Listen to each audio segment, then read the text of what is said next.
Asli bikin ngakak. Baniani diusulkan menjadi calon wali kota Depok oleh Helmi Felis. PSI memang tidak punya kader potensial yang bisa diusung sebagai calon kepala daerah 2024. Hal ini terungkap dari partai tersebut yang menggelar survei bertajuk Rembuk Rakyat, mencari pemimpin baru Jakarta. Adapun hasil Rembuk Rakyat itu, Gibran menempati posisi teratas sebagai cagup DKI, disusul oleh Risma dan Ridwan Kamil. Yang kita tahu sendiri bahwa Gibran dan Risma merupakan kader PDIP dan Kang Emil adalah kader Golkar. Kalau PSI punya cagup sendiri tentu nggak akan mungkin menggelar Rembuk Rakyat segala, tapi langsung saja menyodorkan nama kadernya untuk diusung. Lantas, bagaimana dengan di Depok? Rada ngeri-ngeri sedap.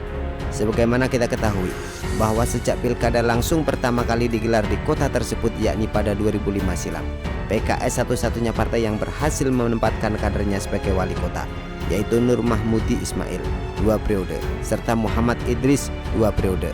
Artinya apa? PKS sudah mengakar di sana. Akarnya pun bukan akar serabut tapi akar tunggang. Apalagi Muhammad Idris orangnya licik, memanfaatkan bansos, kartu Depok Sejahtera KDS untuk kepentingan partainya. Makin kesengsem orang yang kurang dapat asupan informasi sama PKS. Di kota belimbing ini dalam rangka mematahkan dominasi PKS, PSI menyodorkan nama Kaisang untuk jadi calon wali kota. Dan meskipun Depok kandangnya sapi, lantaran PKS pernah dijuluki partai korupsi sapi, tapi putra Presiden Jokowi tersebut tetap punya peluang untuk menang.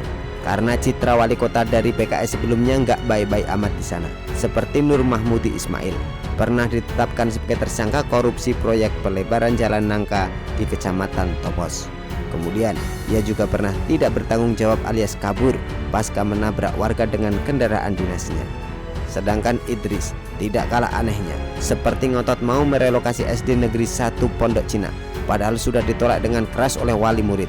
Alasannya ia ingin membangun masjid di lokasi SD itu, padahal sudah ada 19 masjid di Jalan Markunda Raya atau di sekitar lokasi SD yang mau digusur. Artinya apa? Warga tidak butuh masjid sebenarnya, karena sudah banyak. Ngapain pula mau membangun masjid lagi dengan mengorbankan sekolah, padahal jamaahnya masih kosong melompong. Apakah mau mengikuti jejak ex-gubernur Sumsel Alex Nurdin yang mengkorupsikan dana pembangunan masjid? Hanya dialah yang tahu. Di samping itu, karena Idris sudah 2 periode menjabat, maka di Pilwakot Depok 2024 mendatang tidak ada petahana, sehingga sudah bisa dipastikan lawan Kaisang orang baru juga. Ternyata tidak hanya Kaisang seorang loh yang diusulkan sebagai calon Depok 1, tapi Baniani juga. Pengusulnya adalah buzzer Anies, Helmi Felis. Baniani lebih pas untuk Depok berkemajuan dibanding dipaksa pilih yang belum mengerti visi misi.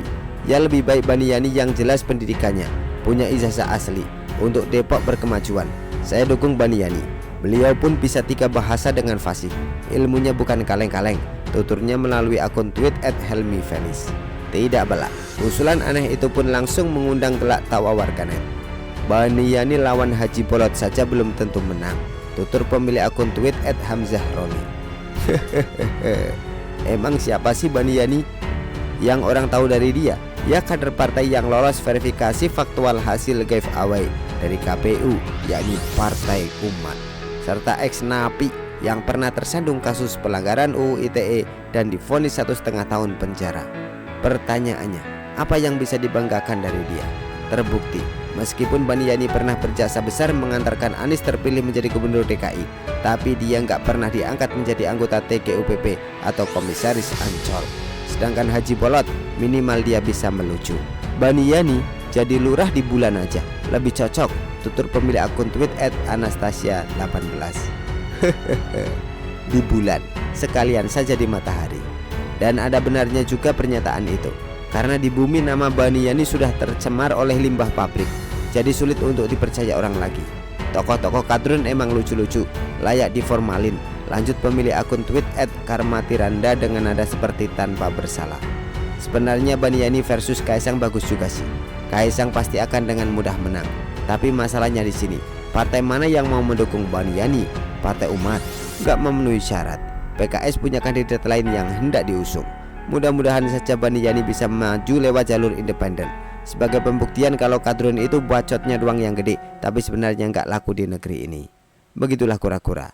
Artikel diambil dari syur.com ditulis oleh Ferry Padli. Bagaimana menurut Anda?